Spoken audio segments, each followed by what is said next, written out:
पारस को। अब देखिए मैं ये आपको कह रही थी जो अभी हमने छोड़ा था, मैंने ये कहा था कि बेटा अगर आपके पास ये वाला कंपाउंड है CH3 CH OH OH, तो ये जो कंपाउंड है मतलब ये जो हाइड्राइड्स की फॉर्म में है, ये कंपाउंड स्टेबल नहीं होता। क्यों नहीं होता भाई? यहां से वाटर रिलीज हो जाता है और ये किस में कन्वर्ट हो जाता है? एल्डिहाइड में कन्वर्ट हो जाता है।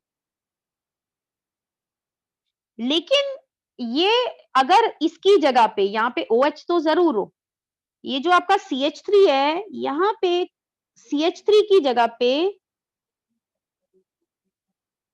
3 Cl लगे हो, तो ये जो कंपाउंड है ये स्टेबल होता है।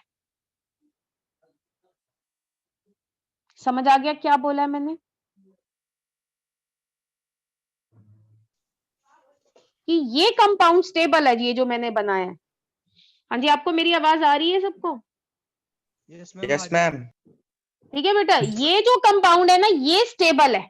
लेकिन अगर मैं एक और ड्रॉ करूं दोबारा से, ये यहां पे अगर ड्रॉ करती हूं CH3 CHOH, तो ये जो रेड कलर से मैंने लिखा है बेटा, इसमें भी 2 OH ग्रुप सेम कार्बन पे है।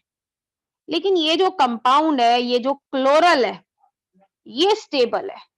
लेकिन ये वाला जो ब्लू वाला है ये स्टेबल नहीं है, इसमें से वाटर रिलीज हो जाता है। तो इसका आंसर क्या है ये सुनिएगा। ये कह रहा है ये जो हाइड्रोजन है ना, ये जो जुड़े हुए हैं, इसको मैं दोबारा बनाती हूँ। ये जो ये वाला क्लोरीन होता है इसके साथ क्या बना लेते हैं? हाइड्रोजन बॉन्डिंग बना लेते हैं। तो ऐसे ये जो ऊपर वाला हाइड्रोजन है ना, ये इस क्लोरीन के साथ हाइड्रोजन बॉन्डिंग बना लेता है। हालांकि क्लोरीन के केस में हाइड्रोजन बॉन्डिंग नहीं बनती है, पर यहाँ पे पॉसिबल हो जाती है क्योंकि बहुत पास पास में होते हैं।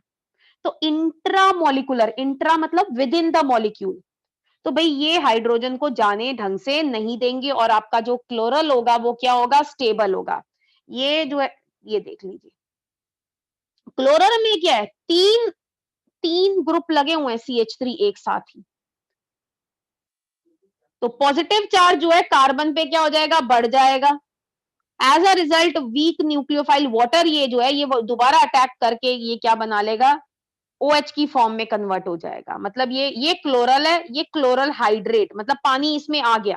क्योंकि अगर आप खुद सोचें, ये जो OH होते हैं ये किसमें कन्वर्ट हो जाते हैं? एल्डिहाइड में। ये देखो एल्डिहाइड ग्रुप था, लेकिन क्या हुआ? ये इस तरह से नहीं, ये किस फॉर्म में एग्जिस्ट कर रहे हैं? इस तरह की हाइड्रेट की फॉर्म में। क्यों? क्योंकि बिकॉज, और एक तो ये रीजन हो गया कि भाई ये तीन कौन से ग्रुप लगे हुए हैं? इलेक्ट्रॉन विड्रॉइंग ग्रुप लगे हुए हैं। और दूसरा intramolecular hydrogen bonding further stabilise the chloral hydrates. कह रहे हैं जो एल्डी, दोबारा सुनिएगा, कह रहे हैं ये जो एल्डिहाइड है ना, मतलब मान लीजिए ये वाला एल्डिहाइड, ये जो है ये इस फॉर्म में, मतलब ये हाइड्रेट की फॉर्म में एग्जिस्ट नहीं करता। जबकि अगर यहाँ पे मैं CCl3 लिख दूं, तो ये जो कंपाउंड बनता है ना ऊपर वाला, इसको बोलते हैं क्लोरल। ये क्लोरल जो होता है बेटा, ये हाइड्रेट की फॉर्म में, नीचे वाली फॉर्म में एग्जिस्ट करता है। ये सिर्फ मैंने वैसे कि MCQ के क्वेश्चन में कभी आ जाता है इसलिए बताया। अच्छा, और कोई दिक्कत? अभी तक जो हमने पढ़ा है ये हमारा था न्यूक्लियोफिलिक एडिशन रिएक्शन। तो न्यूक्लियोफिलिक एडिशन रिएक्शन में सिर्फ 2 ही चीजें याद रखनी है। एक की रिएक्टिविटी जो है वो जो है डिसाइड करता है स्टेरिक हिंड्रेंस कम होनी चाहिए कहां पे? कार्बोनिल कार्बन पे। दूसरा, carbonyl carbon should be more electrophilic. बस 2 पॉइंट ध्यान रखने। कौन कौन से बताइए जल्दी से?